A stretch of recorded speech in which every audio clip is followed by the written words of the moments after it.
Olá, tudo bem? Que Deus abençoe a sua vida, a sua casa, onde quer que você esteja.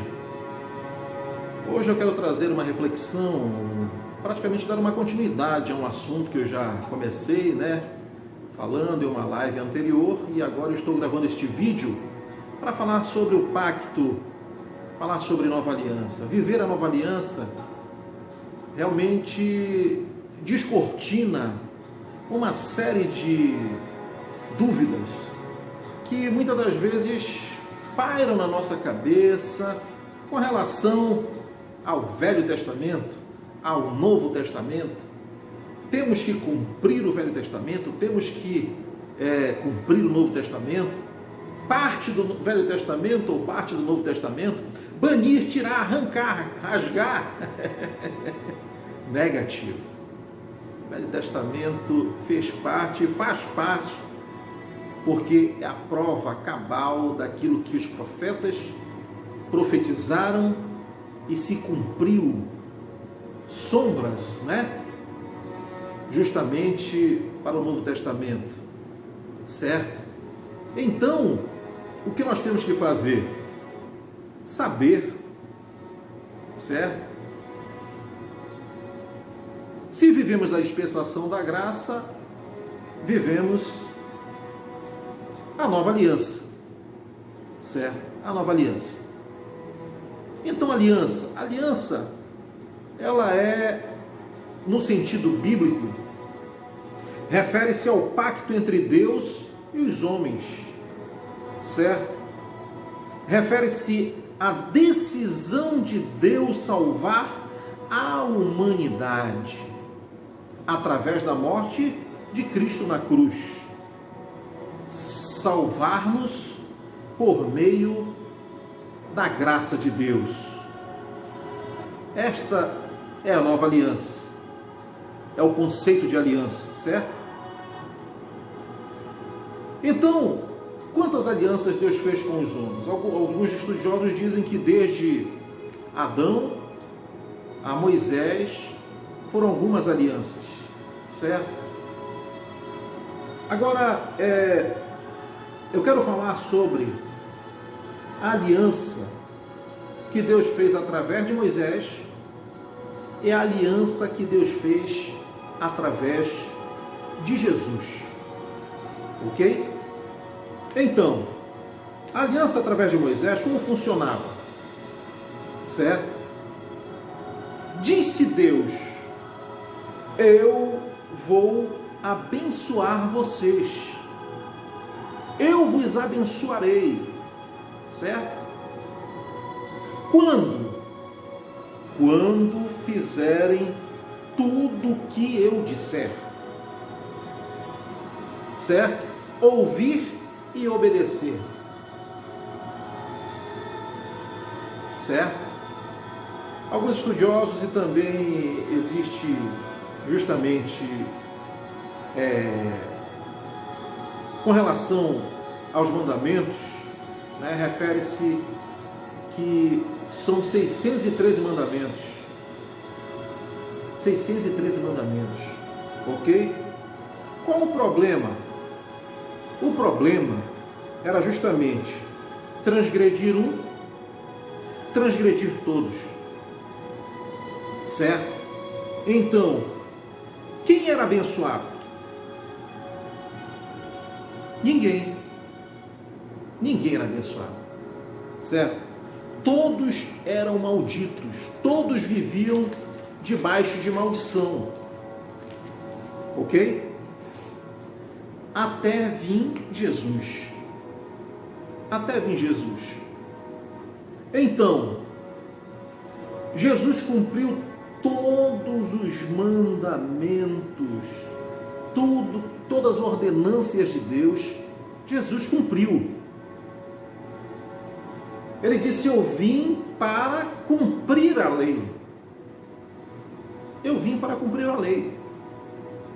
O momento que a Bíblia nos mostra justamente o ápice do cumprimento de tudo que Deus ordenou a humanidade fazer e enviou Jesus, e Jesus cumpriu, nós podemos lembrar aqui do batismo de Jesus. Quando ele se apresenta a João Batista no Jordão, ali João fica surpreso, né? Sim, se achou indigno de batizar Jesus, mas Jesus disse a João: deixa para que se cumpra a justiça, deixa acontecer, né? Então, João batiza Jesus no Jordão, emerge Jesus nas águas. Quando Jesus submerge das águas, os céus se abrem. Os céus se abrem e desce uma pombinha, né, representando o Espírito Santo de Deus. Pela primeira vez, os céus se abrem para um homem, e ali ele recebe todas as bênçãos advindas de Deus, né? Cumpriu os mandamentos, cumpriu os estatutos, cumpriu toda a lei, se cumpre a promessa de Deus na vida de Jesus. Então ali ele justamente recebe, né? Ele é totalmente abençoado. Os céus se abrem, né? E antes, podemos relembrar que nenhum homem conseguiu cumprir os mandamentos. Portanto, os céus viviam fechados e todos eram malditos, viviam debaixo de maldição. Até Jesus vir, cumprir todos os mandamentos, os céus se abrem, ele é ricamente abençoado, seu ministério é divino, milagres, prodígios, maravilhas, né? Então, ali Jesus realmente cumpriu tudo, tá certo? Deuteronômio 28:15 nos falam sobre justamente o castigo para os desobedientes. Então, aqueles que porventura não cumpriam as ordenanças, os mandamentos, a maldição os seguiam, certo? E o castigo para os desobedientes, porém, se vocês não derem ouvidos, atenção que o Senhor nosso Deus está mandando e não obedecerem às suas leis e aos seus mandamentos que lhes estou dando hoje, disse Moisés, vocês serão castigados com as seguintes maldições. E aí relata as maldições que justamente estava sobre a humanidade, certo? Sobre a humanidade. Céus fechados, a humanidade debaixo de maldição, e os céus justamente se abrem neste momento em que Jesus cumpre tudo, exatamente tudo, e é batizado. Tá certo? Aonde nós entramos na história? Onde é que realmente faz a diferença para mim, para você, para todos nós, para a humanidade, certo? No momento em que, justamente, pela onisciência de Deus, ele sabia que o homem era incapaz de cumprir todos os mandamentos. Todos os mandamentos. Então, não teríamos, portanto, os céus abertos. E seríamos malditos eternamente. Seríamos lançados, certo? Não teríamos salvação, a verdade. Seríamos condenados, tá certo? Os céus se abrem sobre Jesus e todas as bênçãos recaem sobre ele. Quem é o abençoado? Jesus é o abençoado. Quem são os malditos? A humanidade, ela é maldita, debaixo de maldição, certo? Então, em Gálatas 3, 13 e 14, nós podemos ver o seguinte, Gálatas 3, 13 e 14, Cristo nos resgatou da maldição da lei, fazendo-se maldito por nós, porque está escrito: maldito todo aquele que for pendurado no madeiro, para que a bênção de Abraão chegasse aos gentios por Jesus Cristo, e para que, pela fé, nós recebamos a promessa do Espírito. A promessa do Espírito. Desde que enviarei o Espírito Santo, né? O Consolador, etc., né? O que consola o homem do pecado, da justiça e do juízo. Então, entenda definitivamente que qual é a aliança que Deus fez comigo? Qual a aliança que Deus fez com você, com a humanidade, por intermédio de Jesus Cristo, pela morte, pelo sacrifício, pelo sangue derramado? A nova aliança. Nós temos que ter esta compreensão, nós temos que ter este entendimento, e definitivamente não podemos mais estar tutibiando em dois pensamentos: o que fazer, o que cumprir. Será que eu tenho que guardar alguma coisa da velha aliança? Será que eu tenho que cumprir parte? O que eu devo fazer? Então nós temos que definitivamente entender este projeto de Deus para a humanidade, o projeto de salvação. Tá certo? A antiga aliança: se fizer tudo, será abençoado. Se não fizer, será maldito, será amaldiçoado, todos debaixo de maldição. Então, Jesus se fez carne e habitou entre nós, ok? Jesus cumpre toda a lei. Quando ele cumpre toda a lei, os céus se abrem e ele é o único homem na face da terra abençoado. Todas as bênçãos recaem sobre o Senhor Jesus. Tá certo? E aí vem a cruz. Na cruz vai acontecer o quê? A troca. Na troca, Cristo se fez maldito, mesmo sendo bendito. Mesmo sendo bendito. Quando ele se fez maldito? Quando pegou todos os nossos pecados, quando ele pegou todas as nossas transgressões, transgredimos a humanidade transgredindo a lei, e ele tudo que a humanidade fez de errado, na cruz ele tomou para si, para que fôssemos benditos com as bênçãos que Deus deu a Abraão. A promessa se cumpre.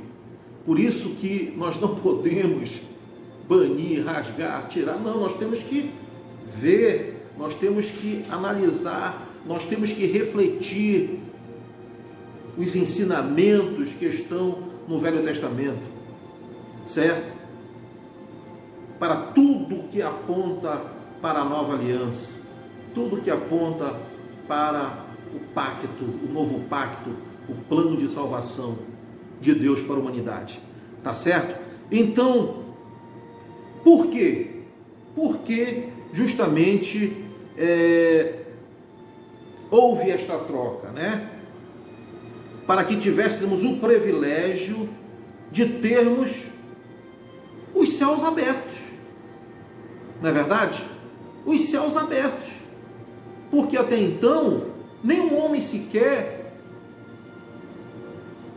tinha condições de receber todas as bênçãos advindas de Deus. E Jesus, ele é abençoado em tudo, certo? E temos que entender que houve verdadeiramente esta troca, e nós podemos encontrar na palavra de Deus. No batismo,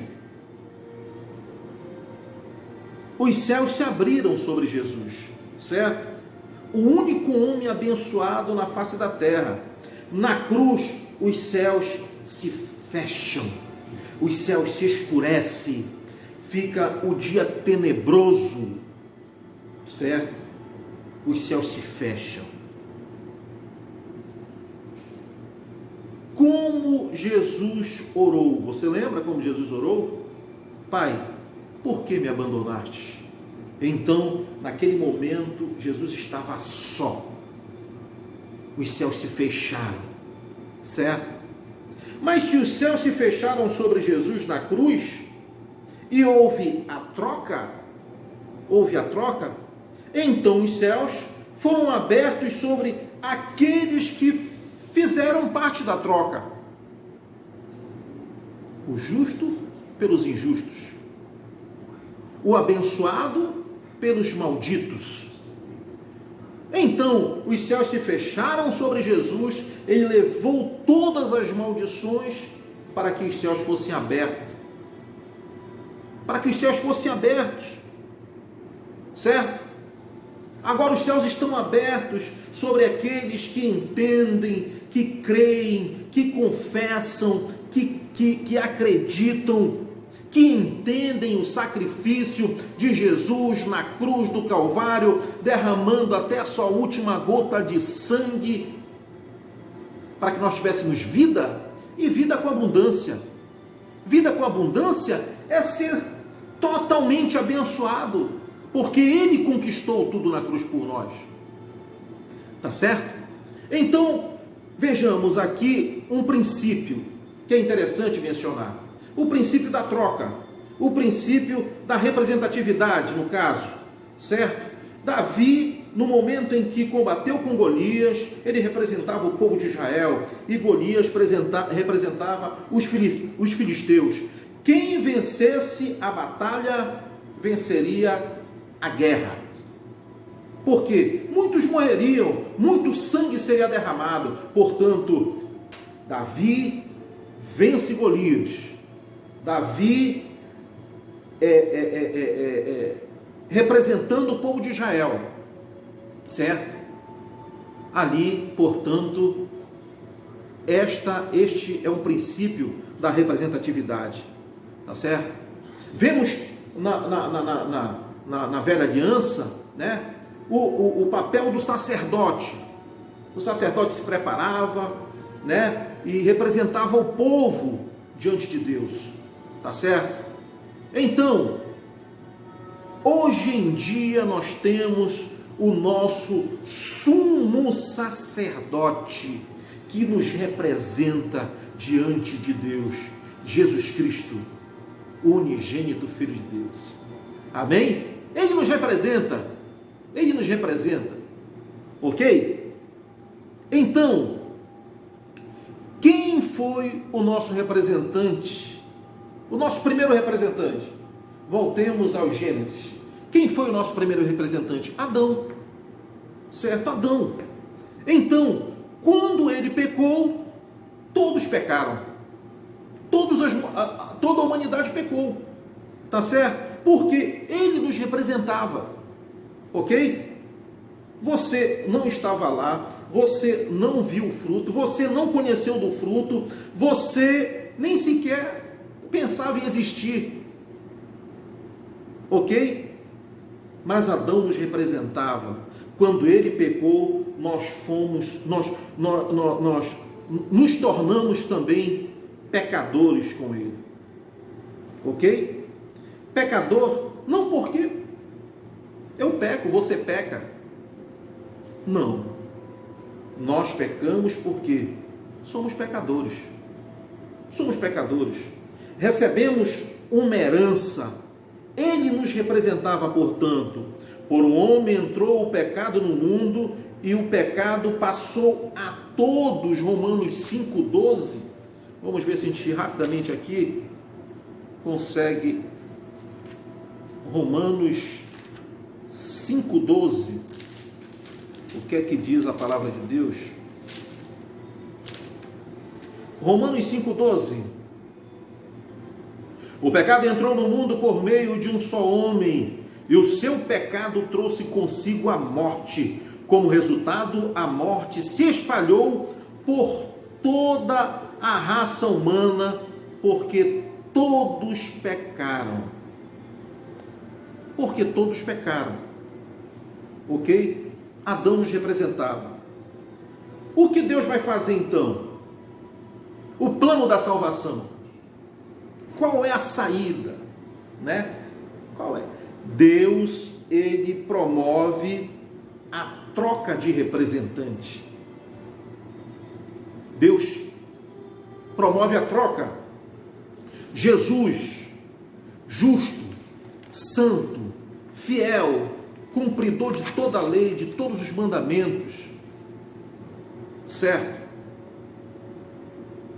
Preste atenção que nós não pecamos e fomos feitos pecadores. Você não pecou e foi feito pecador, ok? Jesus é santo, Jesus é justo. Não somos santos, nem justos, mas Ele nos fez santo e nos fez justos, certo? Porque Jesus nos representa diante de Deus. Quando Deus olha para você, quando Deus olha para mim, quando Deus olha para todos nós, Ele vê quem? Ele vê o representante. Quando você dobra o seu joelho, quando você faz a sua oração, quando você faz a sua súplica, quando você se prostra, quando você adora, quando você louva, quem é que Deus vê? E atende, e se levanta do trono, e estende as mãos, e move os céus e a terra. Quem Deus vê? Deus vê o representante. Deus vê o nosso representante. Tá certo? Tudo que pedires, dizer meu nome, crendo, recebereis. Ok? Então a primeira aliança, qual a condição? Obedecer, bendito. Desobedecer, maldito. Todos eram malditos. Deus se fez homem, Jesus se fez carne, Jesus obedeceu toda a lei, obedeceu até a morte, morte de cruz. Os céus se fecharam e é feita a troca, tá certo? Os justos são trocados, o justo é maldito, e os malditos se tornam justos.